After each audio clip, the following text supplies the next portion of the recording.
है।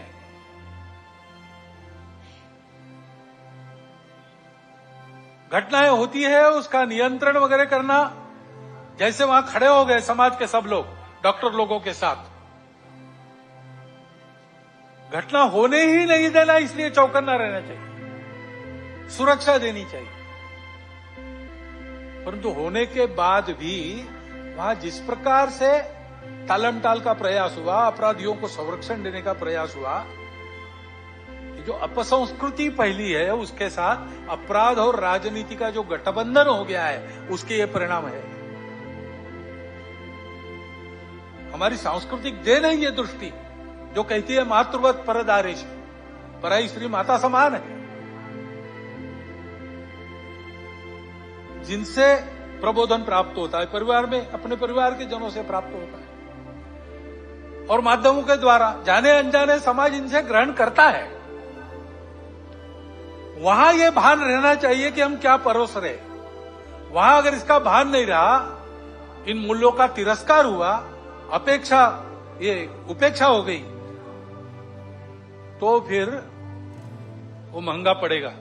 और इसलिए वहां पर इसका भान रहे और मूल्यों का प्रबोधन हो, इसके लिए हमको व्यवस्था करनी पड़ेगी।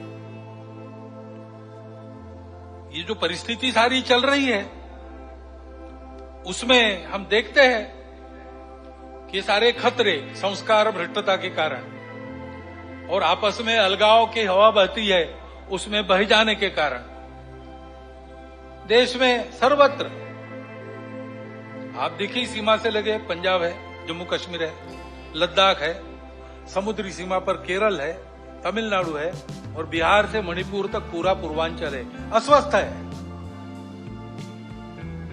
मूल कारण यही है। इन प्रदेशों में ये सारी परिस्थिति उपस्थित है। और फिर ये भी हम देखते हैं कि कट्टरपन को उकसाकर उपद्रव किए जाते हैं, ये भी परिस्थिति है। बहुत सारे असंतोष के कारण इतने बड़े समाज में हो सकते हैं। ट्रैफिक जाम हो गया तो वो भी असंतोष का कारण बनता है। असंतोष को व्यक्त करने के रास्ते भी हमारे संविधान ने बताए।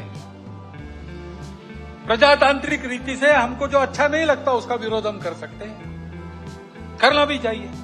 अगर अपने को अच्छा नहीं लगता चुप रहो, ऐसा कोई नहीं कह सकता, परंतु उसकी एक पद्धति है, उसका पालन होना चाहिए। उसको ताक पर रखकर कानून संविधान को छोड़ते हुए कहीं किसी ने कुछ किया, पूरे समाज को जिम्मेवार मानकर ये जो उपद्रव होते हैं, इसको असंतोष के जगह गुंडागर्दी करना ज्यादा अच्छा है।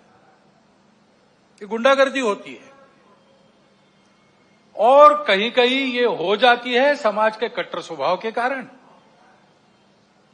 अथवा कहीं कहीं इसको कराया जाता है। कभी कभी समाज करता नहीं, उपद्रव करने वाले आके करके चले जाते हैं। पूज्य बाबा साहब आंबेडकर साहब ने इसी के प्रति हमको सचेत किया था।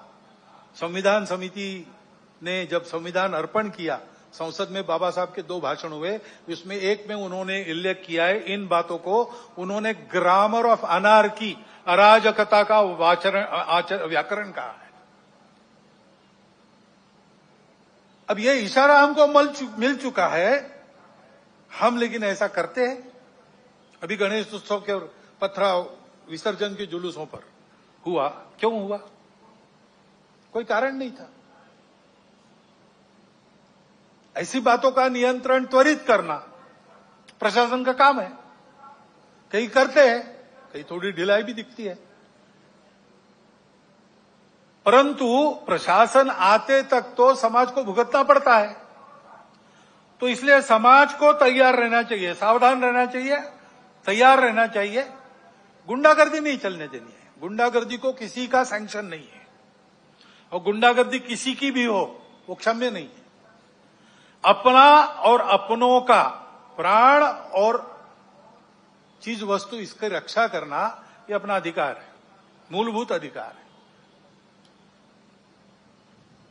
बातें प्रशासन को, पुलिस को करनी है, उनको ही करनी देनी चाहिए। उनके आते तक अपने प्राण को बचाना, अपनों के प्राणों को बचाना ये अपना अधिकार है।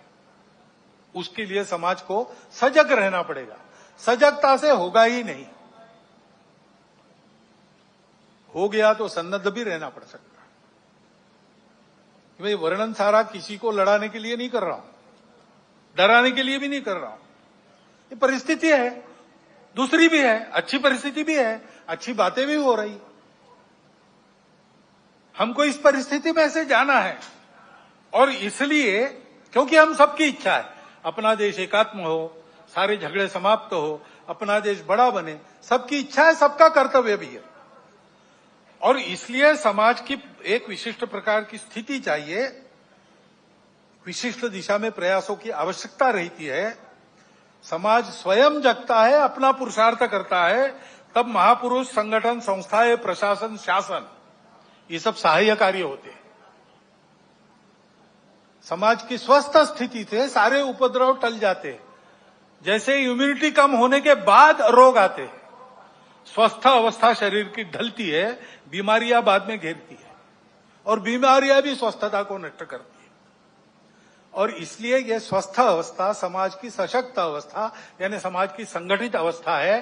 समाज को सशक्त रहना चाहिए, संगठित रहना चाहिए, क्योंकि दुर्बलों की परवाह देव भी नहीं करते। अश्वम नैव गजम नैव व्याघ्रम नैव च बलि किसकी देनी यज्ञ में चर्चा हुई। कहते हैं क्या घोड़े की? नहीं, वो तो लात मारेगा। हाथी? नहीं, बहुत बड़ा है। शेर? नहीं बाबा, वो तो बिल्कुल नहीं। फिर किसको? तो बकरे को काटो, कुछ नहीं कर सकता। देवो दुर्बल घातका।